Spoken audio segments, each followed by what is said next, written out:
오늘 우리가 생각하고 싶은 것은 하나님의 뜻을 앞장서서 이루자라는 제목으로 한번 생각해 보려고 합니다. 이사야서 성경을 이해한다는 것이 그냥 한 구절 구절 아는 것보다는 먼저 필요하다고 생각했습니다. 다시 말해서 산행을 할 때에 전체를 알고 산행을 해야지 그냥 한 지역만 알았다가는 낭패를 당할 때가 많습니다. 그런 것을 생각하면서 오늘은 지난 주간에 이사야 전반부를 다루었습니다. 이사야는 3구 27, 39권까지는 전반부라고 그러고 27권 40장부터 66장까지는 후반부라 이야기합니다. 근데 그 전반부는 다시 나누어서 1장부터 35장까지는 심판과 예언이 있는데 특별히 이스라엘에 대한 심판은 작하게 그려놓고 그리고 이방인의 이스라엘을 유혹하고 이스라엘이 잘못된 길로 가도록 인도한 자들에 대한 그 심판이 장황하게 기록되어 있습니다. 그리고 이런 모습을 히스기야 왕이 대표적이다라고 그래서 히스기야 왕의 역사가 열왕기 하나 역대하보다도 많이 기록되어 있습니다. 그 말은 히스기야의 삶하고 너 삶하고 비교해보라. 뭐가 다른가? 그래서 히스기야가 등극하자마자 했던 6월절의 잔치 그거는 그냥 쏙 빼버려요. 이사야서는 쏙 빼고 하나님이 복을 주니까 그때부터 교만한 그 히스기야 왕의 모습을 드러내고 너가 교만하면 내가 이렇게 한다 하고 아수르 왕이 쳐들어와서 성전에 있는 금 싹 다 가져가고 왕실에 있는 금 싹 다 빼앗기는 그런 장면들을 묘사합니다. 그러나 회개하게 되면 내가 회복시켜준다. 회개하면 내가 너를 살려준다. 그 메시지가 히스기야서에 있습니다.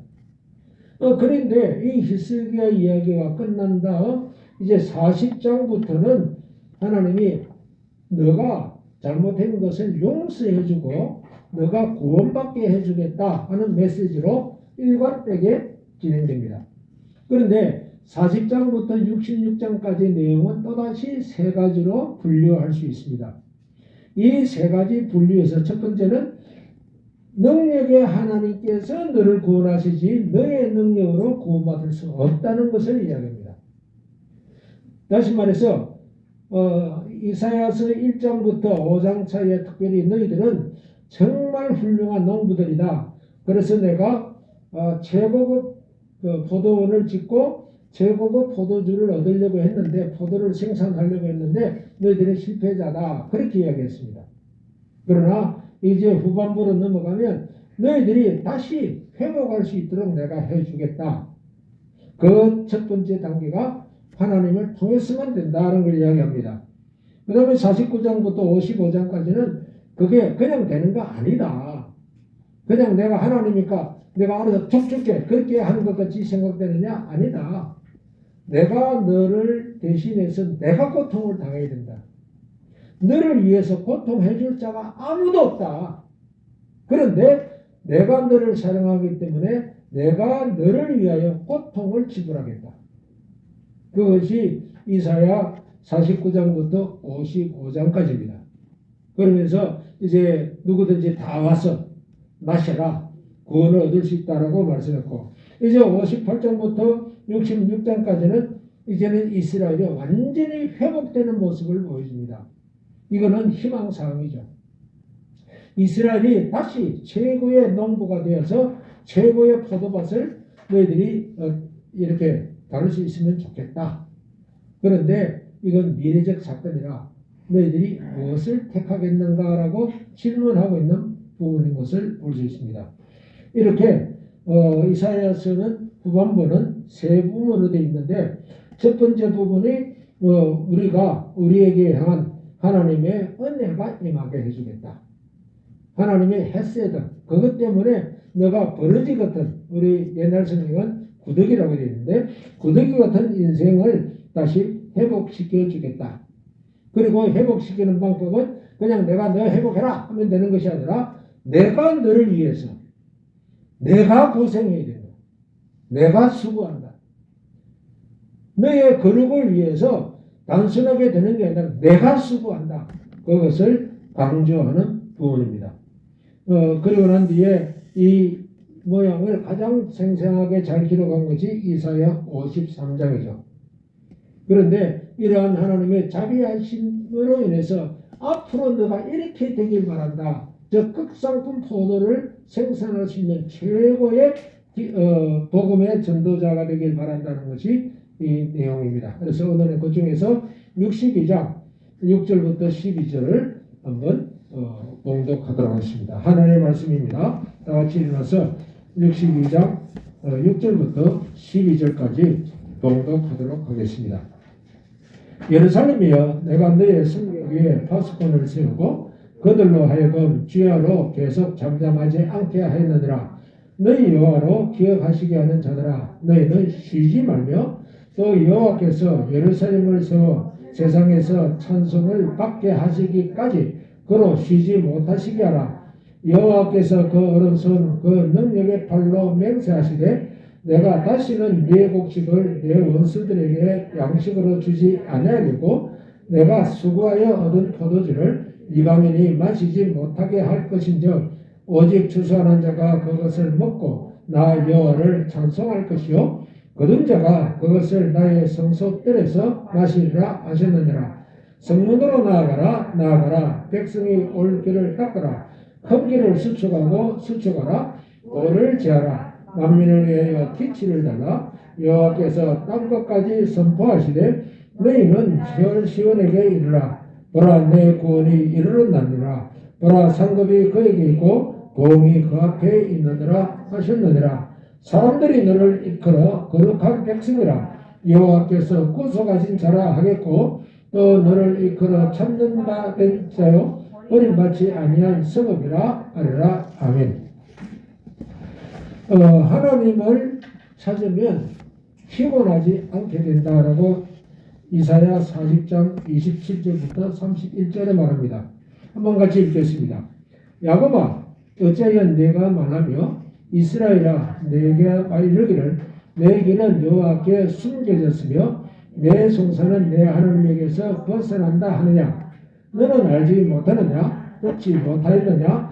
영원하신 하나님 여호와 땅끝까지 창조하신 이는 피곤하지 않으시며 곤비하지 않으시며 명철이 한이 없으시며 피곤한 자에게는 능력을 주시며 무능한 자에게는 힘을 더하시나니 소년이라도 피곤하여 곤비하며 장정이라도 넘어지며 쓰러지되 오직 여호와를 앙망하는 자는 새 힘을 얻으니 목소리가 날개치며 올라감 같을 것이요 다른 박질하여도 곤비하지 아니하겠고 그러고도 피곤하지 아니하리로다.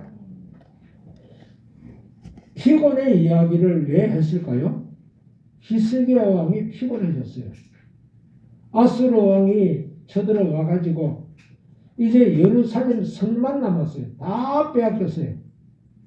얼마나 고단할 거예요. 이런 고단한 상태인데 하나님은 다르게 이야기합니다. 나하고 있으면 피곤해지지 않아요.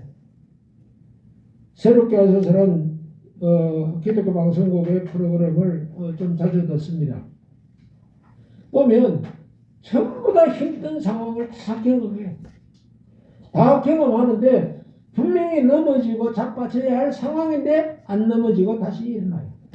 그래서 내가 지금 이 상태로 와 있습니다. 하나님이 나를 이렇게 세워주셨습니다는 고백들을 많이 합니다. 우리는 기도를 참 많이 합니다. 힘들어지면 기도합니다.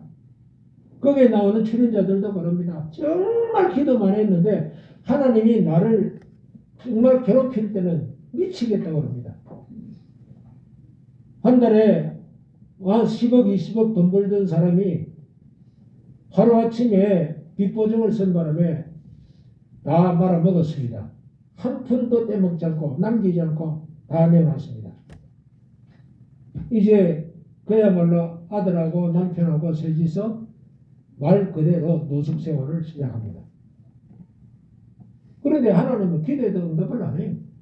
몇 년을요? 10년을. 하나님께 10년간 기도했는데 왜 응답하지 않으시냐? 아니요. 하나님은 응답하십니다. 다만 때가 있어요. 그 때를 가장 효과적인 때를 기다리는 겁니다. 그래서 하나님께서 그를 다시 세운 장면들 뭐 이런 이야기는 엄청 많습니다. 즉 때를 기다리면서 그 기다리는 동안 응답하지 않는 하나님을 하여 원망하는 경우는 얼마든지 있습니다. 우리는 조금 전에 살폈던 수산성의 유대인들의 구원 과정도 그렇습니다. 12월 13일 날 너희들은 다 죽어. 다 사형당할 거야. 그러니 하나님 제발 살려주세요. 기도하기를 언제부터 할까요? 적어도 3, 4일부터는 했을 거예요. 금식기도까지 했어요. 3일간을 다 굶겼어요. 그런데 응답하십니까? 안 하세요. 적어도 4, 5, 6, 7, 8, 9 6개월 이상을 하나님은 응답 안 하신 거예요. 그러나 하나님은 이미 우리가 알지 못하는 그 상황 속에서 응답을 하고 있습니다. 이스라엘 백성들이 애굽에서 나올 때도 그렇습니다. 하나님은 능력이 많은 하나님이 지금 막 10가지 특별한 은사, 기적들을 보이십니다. 그런데 이상하게 못 나갑니다. 모세가 아로에 나가서 우리 예배드리러 가겠다. 처음에는 그래라 해놓고 또 노 합니다. 도대체 하나님은 능력의 하나님이시 맞느냐? 정말로 하나님은 나의 하나님이 맞느냐? 그렇게 퀘스천 마크를 할 수 있습니다. 그런데 그렇지 않습니다. 하나님은 이상하게 우리가 쓰러지고 자빠져야 할 그 순간인데도 불구하고 안 쓰러져요. 쓰러지지 않게 해주세요. 다른 사람 같으면 이 세상을 하직하려고 났을 텐데 그렇게 하지 않도록 막아주세요. 그리고 어느 날 하나님이 정하신 그 날이 되면 이제부터는 독수리가 날개치듯이 아주 막강하게 일어납니다. 10년 동안 노숙생활을 한 그 사람도 이제는 1년에 400억, 500억을 마음대로 주물입니다. 아니, 자기에게 갑자기 어떤 사람이 3억을 통장에 넣었어요. 이게 왜 3억을 넣었습니까? 아, 기도하는데 당신에게 주라고 하는 하나님의 마음의 음성이 있어서 그냥 줬습니다. 그 3억을 그 사람은 자기 이익을 위해 쓰는 사람이 아니에요. 아, 이 3억 하나님이 어딘가 쓰라고 하겠다. 기도하자. 기도하면 어디를 또 사용할 수 있도록 해줘요. 그 중간다리 역할을 해요. 정말로 하나님께서는 우리의 기도를 들으시고 우리가 독수리 날개로 오를 수 있도록 도리어 강력하게 해주신다고 이야기합니다. 이스라엘 백성들이 지금 아수르의 바벨론의 포로가 될 것입니다. 이미 아수르의 포로가 되었습니다. 북방의 경우는. 얼마나 피곤합니까?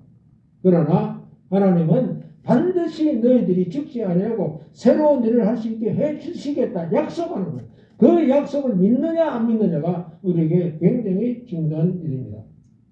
그렇게 하기 위해서는 하나님은 무엇을 먼저 깨닫기를 원하십니까? 41장 8절부터 10절입니다. 같이 읽습니다.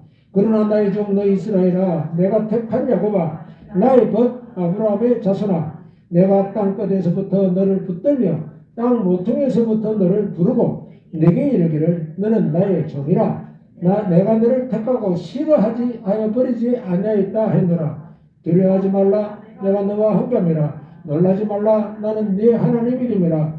내가 너를 굳세게 하리라. 참으로 너를 도와주리라. 참으로 나의 의로운 오른손으로 너를 붙들리라. 우리를 종이라고 부르고 있는 것 같지만 가만히 읽어보면 아브라함의 자손이라고 얼마나 잘 대해주는지 모릅니다. 저는 한번 제가 말씀드린 일이 있습니다. 지금 94세 되신 어른입니다. 어느 날 이야기하다가 나하고 같이 지내는 사람이 자기의 사돈이, 그러니까 장인어른이 우리 아버지하고 큰아버지하고 잘 지내던 분이에요. 그래서 내가 그 손자라고 이야기하니까 데리고 오라. 그 집이 성북구에 있는데 성북역 부근에 있습니다. 찾아갔습니다. 아니 그때가 90이 가까운 분인데 왜 나에게 무릎을 꿇습니까? 제가 나에게 무릎 꿇고 절을 하는 거예요. 사람 정말 당황스러웠어요. 뿐만 아니라 다른 사람 결혼식이 있었는데 결혼식에 다 인사하고 그냥 가시면 되는데 안 가고 나를 만나고 갈 거라고. 그 결혼식에서 다 끝나고 식사 다 하시고도 몸이 불편하신데 남아서 나를 찾아가지고 인사하고 가신다. 왜요? 종놈으로 나는 나이 어린 사람으로 보지 않은 거예요. 우리 큰아버지하고 같이 살던 그 큰아버지한테 받은 은혜 때문에 그걸 손자에게 지금 대하는 거예요. 하나님은 우리를 종이라고 부르지만 결단코 종으로 이렇게 대하시지는 않았습니다. 거기 보면 4가지를 기록했습니다. 나는 하나님의 친구 아브라함의 자손이라는 자부심이 있습니까? 한번 같이 해봅시다. 나는 하나님의 친구 아브라함의 자손이다. 예, 이 확신을 갖고 있느냐고. 두 번째 묻습니다. 하나님은 나를 택하셨다. 한번 해봅시다. 하나님은 나를 택하셨다. 정말입니까? 그 믿음의 확신을 요구합니다. 세 번째 말합니다. 한 번도 나를 버리시지 않고 또 버림을 받지 않도록 하는 그 믿음의 확신을 주셨다 그랬습니다. 한 번 더 봅시다. 하나님은 한 번도 나를 버리시지 않으셨다. 그 믿음이 우리에게 있습니까? 내가 두려움 중에 있을 때에 위로하시는 하나님이라고 하는 분명한 고백이 있습니까? 한번 하십시다. 내가 두려움이 있을 때 나를 위로하시는 하나님이다. 이 고백을 가지라고 합니다. 왜 이 고백을 못했을까요? 세상에 이웃나라 보니까 너무 잘 살고 있습니다. 정말 잘 살고 있습니다. 지금은 많은 사람들이 미국에서 한국으로 귀국하는 사람들이 있습니다. 특별히 나이 들면 귀국합니다. 이유는요? 의료음 제도가 이렇게 좋은 나라가 없으니까요. 그래도 아직도 의료보험이 제대로 된 건 아니더군요. 우리 공연 집사가 지금 참석하지 못했는데 저는 몰랐던 사건을 이야기하더라고요. 이번에 병원에서 수술하자 하더니 도저히 수술 못하겠다. 수술하면 50%는 죽는다. 심장에 어떤 뭐가 있는데 그 손대기가 너무 까다로운 부분이라서 진짜 죽을 것이라면 수술하자. 그러니까 죽음하고 바꾸자는 거예요. 다행히 수술이 성공하면 다행인데 안 그러면 죽는다. 그런데 수술 비용이 1,800만 원이라고 해요. 아니 의료보험 되는데도 의료보험이 되는 부분만 다 빼고 안 되는 부분이 있기 때문에 1,800이래요. 그럼 전에 수술은 어떻게 했냐 했더니 한 8년 전에 수술을 했거든요. 그랬더니 목사님 3천만 원 줬어요. 야, 그건 제가 몰랐어요.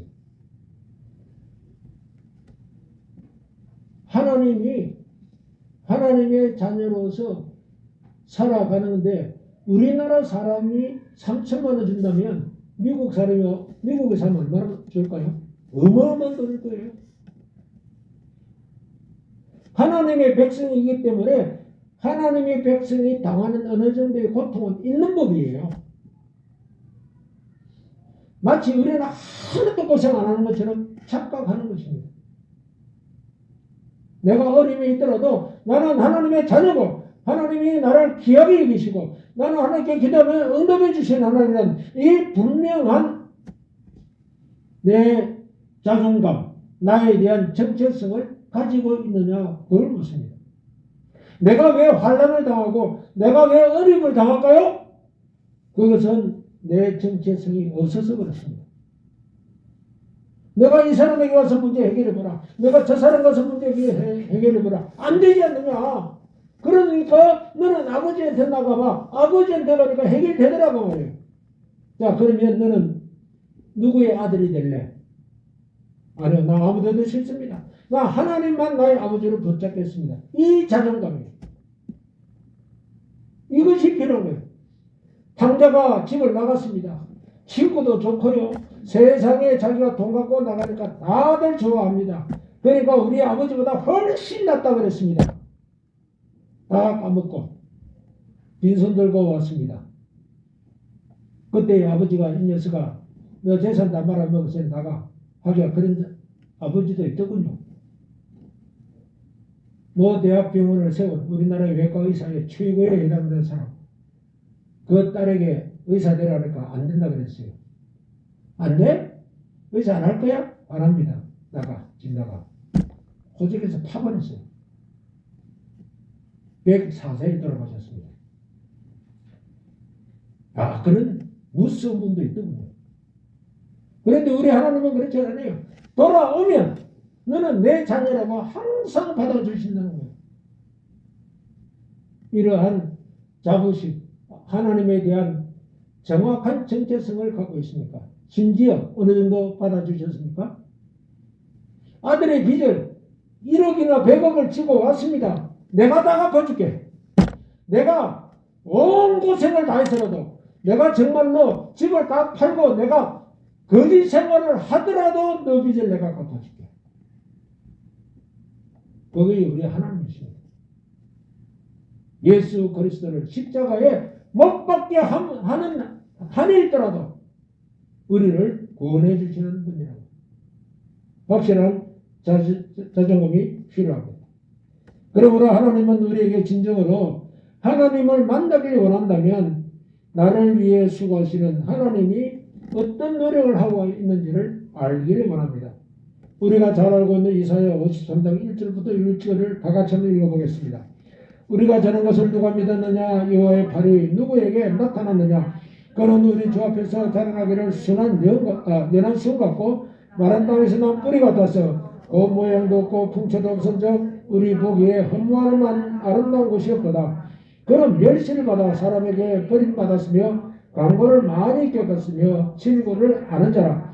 마치 사람들이 그에게서 얼굴을 가리는 것 같이 멸시를 당하였고 우리도 그를 귀히 여기지 아니하였도다. 그는 실로 우리의 질고를 지고 우리의 슬픔을 당하였거늘 우리는 생각하기를 그는 징벌을 받아 하나님께 맞으며 고난을 당한다 하였노라. 그가 질림은 우리의 허물 때문이요 그가 상함은 우리의 죄악 때문이라. 그가 징계를 받음으로 우리는 평안을 누리고 그가 채찍에 맞음으로 우리는 나음을 받았도다. 우리는 다 양 같아서 그릇 행하여 각기 제 길로 갔거늘 여호와께서는 우리 모두의 죄악을 그에게 담당시키셨도다. 얼마나 멋있는 아버지입니까? 얼마나 멋있는 하나님입니까? 아, 빚 갚는 거 여러분들 해보셨어요? 야, 고통입니다. 돈 좀 번다고 빵빵 큰 소리 치면서 형제들 결혼식비 내가 다 낼게. 아버지 세계 일주 여행하고 싶어요? 알았어요. 내가 다 할게. 큰 소리 빵빵 치면서 다 해줬습니다. 뭐 집에 세탁기, 냉장고, 뭐 가구 하나도 없었어요. 뭐 주방 시설이 뭐 있었습니까? 그거 이제 내가 책임지겠다. 다 한다. 다 알아. 그런데 신학교를 가게 되니까 어떻게 되죠? 그 돈들을 내가 다 짊어지게 됐습니다. 그러기를 10여 년을 고생합니다. 여러분들 이 고생 내가 한 고생은 좀 더고요. 제 아내는 어마어마하게 고생했어요. 심적 고생까지. 그러면서 뭐라 합니까? 다 누구 때문이야? 다 누구 때문이야? 아니에요. 그 고통을 한 사람은 그 다음에 상대방의 돈도 얼마나 귀한 것인가를 알게 돼요. 만약에 저렇게 하다가 잊어버리면 어떻게 돼? 또 나와 같은 똑같은 고통을 할 건데 빚을 우습게 하는 세대가 되고 말았어요. 건강할 때는 혹시 가능할지 모르죠. 근데 저처럼 시간이 바뀌어버리고 상황이 바뀌어버리면 못해요. 하나님께서 우리를 위해서 그 고생을 다 하셨습니다. 우리가 진 빚이 있는데 죄라는 빚이에요. 이 죄 문제는 목숨을 내어 놓아야만 해결되는 빚이에요. 이걸 어떻게 해요? 우리를 자유케 하려고 목숨을 내어 놓으신 겁니다. 여기에 대한 은혜를 생각할 수 있습니까? 빚을 져보지 않았던 사람들, 돈을 귀하게 이길 생각하지 못한 사람들, 그 사람들이야, 야, 너 오늘 한 10만 원 써. 그래? 알았어. 그렇게 할 수 있을지 모르지만, 빚에 고통을 줬던 사람들은 돈 10만 원? 그게 가치가 있는 것이야? 내가 써야 하는 것이야? 내가 이 돈을 썼을 때 진짜 참된 가치가 나와? 함부로 못 씁니다. 상대방의 돈도 굉장히 귀하게 여겨집니다. 우리는 예수 그리스도께서 십자가를 진 것에 대하여 그 고통이 얼마나 큰가를 모르고 있으면 문제가 있는 거예요. 내가 피 흘려봐야 되는 거예요. 내가 당할 것을 예수님이 당하신 거예요. 그냥 우리는 외웁니다. 그가 진리만 우리의 허물 때문이요, 그가 상함은 우리의 죄악 때문이요. 아, 그거 외우는 거 뭘 못합니까? 내 죄 때문에 생명이 오가고 있다는 것을 그걸 묵상한다면 정신이 바짝 들지 않습니까? 젊은 패기야. 한동안 지금 말하면 한 달에 1,000만 원씩 버니까 헤이가 그만 헛돈이야. 내가 낼게. 그 소리 빵빵 치고 헛돈을 막 쓰댑니다. 그런데 어느 날 하나님이 너 직장 그만둬. 그 직장 그만뒀어요. 한 달에 1,000만 원 벌던 가지고 이렇게 나눠주던 사람이 나눠는 주고 싶고 체면은 세워야 되니까 정신은 없고 어때요? 처음에는 억지를 부립니다. 그러나 몇 달만 못 가서 그야말로 죽일 지경입니다. 돈 달라는 데는 계속 전화가 옵니다. 여러분들의 생명을 달라는 마귀가 여러분들을 향하여 너희들의 생명을 왜 놓아라고 이야기하는데 어떻게 할까요? 줄 거 없어. 그럼 못 내놔. 예수님이 나타났습니다. 내가 너 대신 하나님 앞에서 내가 죽을게. 어떻게 하실랍니까? 절절한 그 신앙이 우리에게 경험으로 다가와야 된다는 것입니다. 이것을 알아야 이스라엘 백성들아 40장부터 66장까지 내가 너를 편안하게 줄 것이다. 내가 나의 꿈을 너희들에게 보여주는데 이 꿈을 너희들이 누리게 될 것이다 라고 이야기하는 것입니다. 그냥 누리지 않습니다. 죄사함을 받는다는 것이 그냥 말로만 죄사함 아니에요. 우리의 신령까지 동원된 그 죄사함의 기쁨을 누려보시기 바랍니다. 1987년입니다. IMF가 시작하기 곧 직전이었습니다. 형님이 3,300불을 보내왔어요. 그때에 1달러당 돈이 970원. 환율비가. 야, 한 4천만 원 내지 5천만 원을 다 갚았는데 그 3,300달러만큼 못 갚았어요. 하나님, 내가 여기 빚을 완전히 벗어나고 싶습니다. 그런데 형님이 딱 보내왔는데 어떻게 그렇게 떡 떨어집니까? 빚을 정말 한 푼도 안 남기고 싹 갚고 나니까 그야말로 날 것 같더라고요. 나의 죄가 나를 얼마나 괴롭힌 것을 알 때까지입니다. 내가 어려움을 당하는 것은 내 죄가 얼마나 큰 것인가를 알 때까지, 하나님의 은혜가 나에게 임할 때까지, 하나님께서 행하신 것을 내가 깨달을 때까지 하나님은 나의 기도를 응답하기를 천천히 하신다고. 일단 죄사함 받은 백성에게 하나님은 요구하는 게 있습니다. 그게 62장이에요. 죄사함을 받았다는 것이 나에게 넘치지 않는데 62장부터 66장은 필요가 없어요. 하나님의 은혜가 있어야만 62장부터 하나님이 하시는 말씀을 내가 할 수가 있어요. 예수님께서 십자가를 지시면서 엘리 엘리 라마 사박단이라고 외친 그 이야기를 기억하십니까? 동생 녀석이 저기 시바시고 나서 이야기 죄송합니다.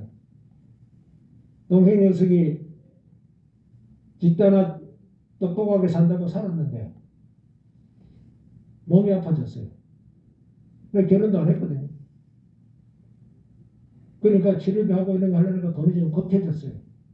그러니까 이놈은 자존심이 워낙 강한 놈이 돼서 말 안 하는데 형, 나 돈 조금만 좀 보내줘. 아파서 안 힘들어하고요. 그래서 급하게 일단 통장에 있는 대로 10만 원 보내버리고 그리고 한 3시간 후에 50만 원을 또 보냈습니다.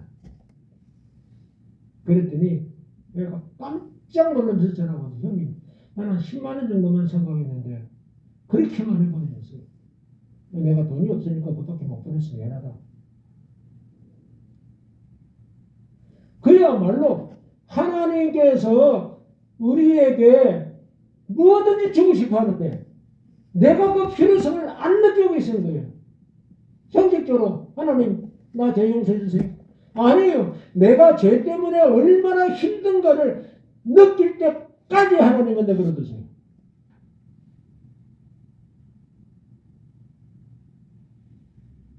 그냥 우리는 죄상 받았다 그거 아니에요. 이사야 53장이 그같이 님은 우리의 허물 때문이요 그 사람은 우리의 죄악 때문이라 분명하게 지적하고 있습니다. 불구하고 그렇게 생각 안 해요. 그러면서 하나님 나는 죄의 고통을 합니다.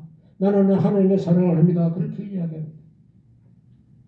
진짜 안다면 내가 너에게 부탁할 것이 있다. 첫 번째로는 예루살렘을 계속 세우라는 거예요. 예루살렘을 계속 세운다는 말이 뭡니까? 하나님의 백성들이 거할 곳을 만들어라 그 뜻입니다. 6절 7절 같이 보겠습니다. 예루살렘에 내가 너의 성벽 위에 파수꾼을 세웠고 그들로 하여금 주여로 계속 잠잠하지 않게 했느니라. 너희 여호와로 기억하시게 하는 자들아 너희는 쉬지 말고 또 여호와께서 예루살렘을 세워 세상에서 찬송을 받게 하시기까지 그로 쉬지 못하게 하라. 하나님께서 일을 다 하시는 것 같습니다. 그러나 실제로 하나님께서 일을 하는데 하나님의 일의 사정을 다 알아요. 그런데 실제로 일해야 할 사람은 우리입니다. 우리가 거기에 동참할 수 있어야 돼요. 아마 제가 전기 판넬 까는 법을 알았더라면 판넬은 제가 깔 줄 알아요. 근데 이 전기장 비닐장판에 내가 까는 걸 모르니까 장로님 도사가 오셔서 해주셔야죠. 그러니까 오셨어요. 했어요. 그런데 그분이 그냥 오셔서 그냥 하십니까? 아니, 목사님 여기에 뭐 넣을 거예요? 여기에 뭐 들어갈 거예요? 그러면 여기는 전기장판 넣지 말고 여기는 깔고 이게 그냥 판넬 위에서 그냥 합시다 그랬더니 안 돼요. 열 다 뺏겨요. 그러고 울퉁불퉁해졌기 때문에 필요 없어요. 다 철거해야 돼요. 또 철거 다시 다 하죠. 서로 의논하면서 하는 겁니다. 하나님은 우리를 일시키려고 하려고 해요. 하나님이 다 할 수 있어요. 그러나 하나님이 안 하시고 우리를 사용하기 원하는데 그 사용을 하려고 하면 기술자가 되어야만 해요. 전공자가 되어야만 해요. 어떤 전공자? 죄 없는 자. 하나님만 바라보는 자. 거룩한 자만 할 수 있는 것입니다. 하나님이 성전을 건축하는 것 못하실까요? 충분히 합니다. 그런데 사람을 통해서 하려고 해요. 에스라가 성전을 건축할 때 어떻게 했어요? 그냥 에스라 보고 능력을 줘서 척척척척 하고 지으면 되는데 그렇게 안 해요. 하나님의 성전을 지을 자들이 게으름 부리고 일 안 할까? 에스라야 안 되겠다. 너 좀 쉬어라. 아니 하나님 그래도 해야죠. 그래 학계 선지자 보내주니까 학계하고 좀 해봐라. 이스라엘 백성을 독려시켜봐라. 그래서 지어준 거지. 성전이. 그러면 느헤미야는 성벽을 어떻게 했습니까? 도비아와 산발롯이 나가가지고 야 그게 성벽이라고 짓냐? 그냥 비아냥거리고 난리칩니다. 하나님 너무 힘듭니다. 한편에는 칼을 차고 한편에는 일을 해야 되는 그런 상황까지 되었습니다. 그래도 하나님은 너가 해야 된다. 너의 종족들이 해야 된다. 내가 힘줄게. 하나님은 그 뭐랄까요? 의논을 하시면 안 돼요. 항상 의논을 통해서 하나님의 일을 해나가십니다. 아까 전에 봤던 수산성의 유대인도 마찬가지입니다. 하나님 내가 3일씩이나 금식했는데 왜 응답 안 하십니까? 그래 내가 한다. 그런데 하나님의 영광까지 드러내려면 한 6, 7개월 좀 참아야지. 왜 응답 안 해주시는지 정말 괴로운데 지금 죽음이 하루하루 다가오고 있습니다. 그래도 하나님은 격려해가면서 의논해가면서 너희 이 일을 내가 감당하게 해주는 역사를 바라봅니다. 하나님의 백성들은 이것을 보여주어야 합니다. 이스라엘 백성들이 출애굽해가지고 광야길을 걸어 나왔습니다. 하나님 해도 넘어옵니다. 광야길을 걷게 하시고 하나님이 해도 넘어옵니다. 홍해를 건너게 하시고 하나님이 그냥 해주면 되는 건데 왜 우리가 홍해를 건너야 됩니까? 하나님이 우리를 요단강을 왜 건너게 합니까? 물이 창일해서 얼마나 물살이 신 줄 아십니까? 그 길을 건너게 하시려고 하십니까? 그런데 여리고성에 들어가 보니까 뭐라 그럽니까? 여리고성 사람들이 말합니다. 40년 전에 홍해를 건넜고 그 40년 동안 광야 생활했는데도 햇볕에 타 죽거나 주위에 얼어 죽어서는 없다. 와 대단하다. 두려움에 쌓여 있었습니다. 그 이야기를 기생 라합이 정탐꾼들에게 이야기하고 있습니다. 이미 나는 몰랐는데 하나님이 인도하는 대로 따라갔더니 하나님은 영광을 다 받으시고 계셨어요. 아니 우리가 따라가는 그 과정이 하나님을 영화롭게 하는 것인 줄 몰랐던 거예요. 정말 하나님을 영화롭게 할 수 있는 자는 누가 합니까?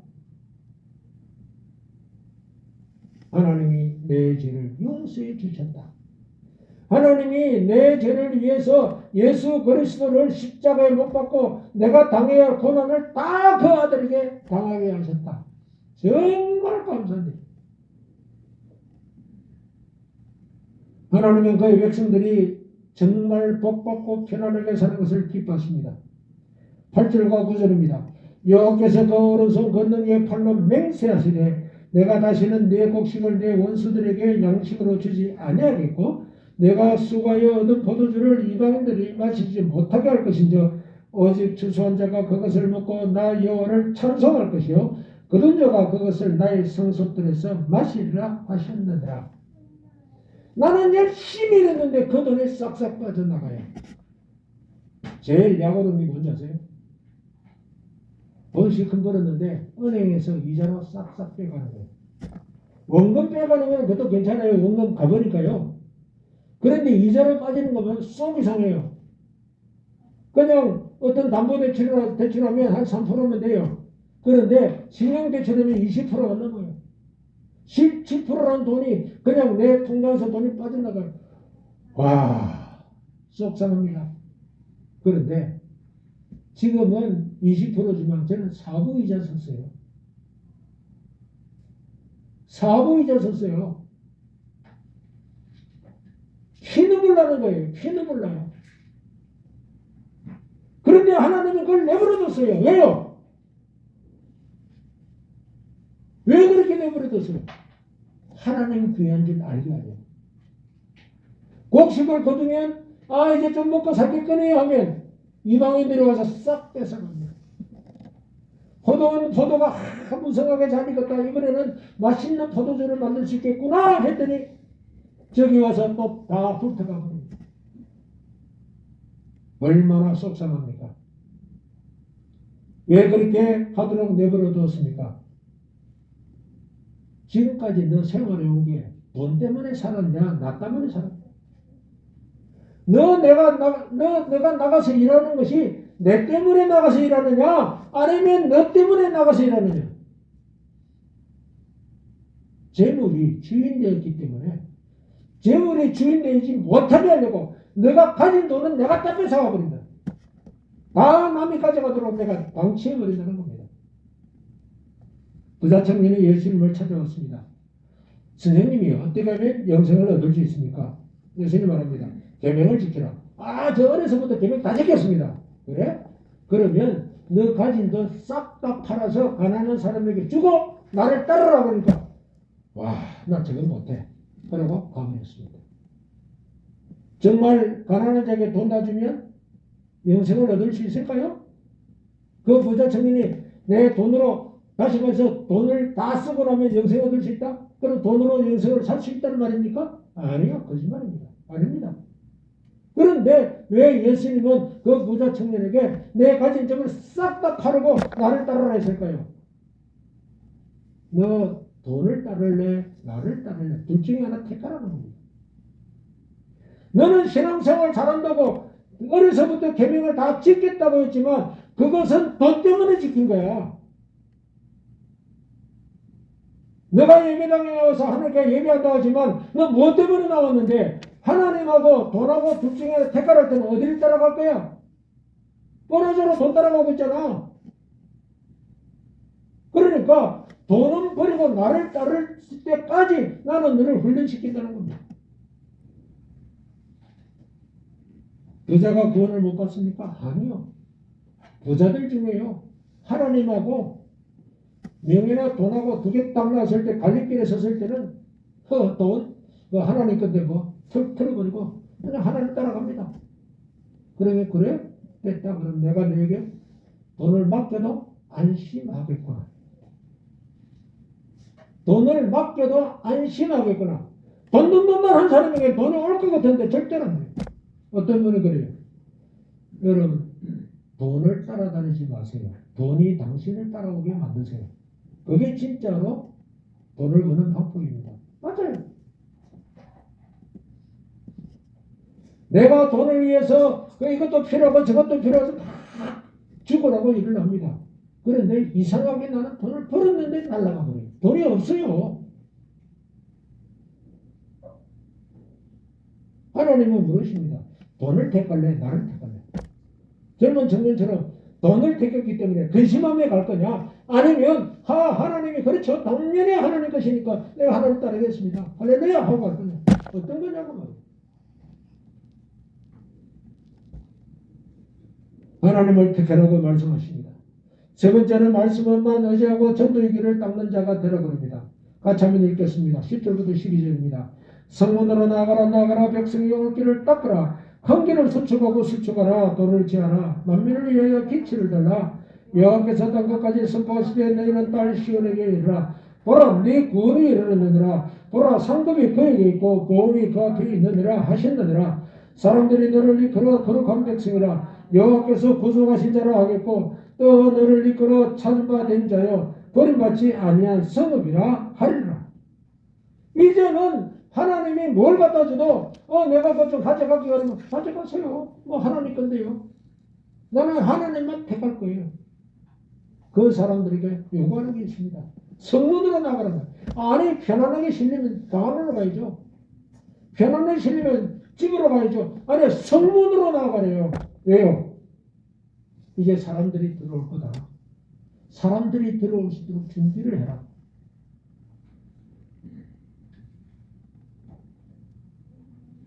참 우리 집에서 지키지 못한 게 하나 있습니다. 결혼하고 난 뒤에 우리 집에 방 3개를 최하 방 3개를 우리 있어야 된다. 왜?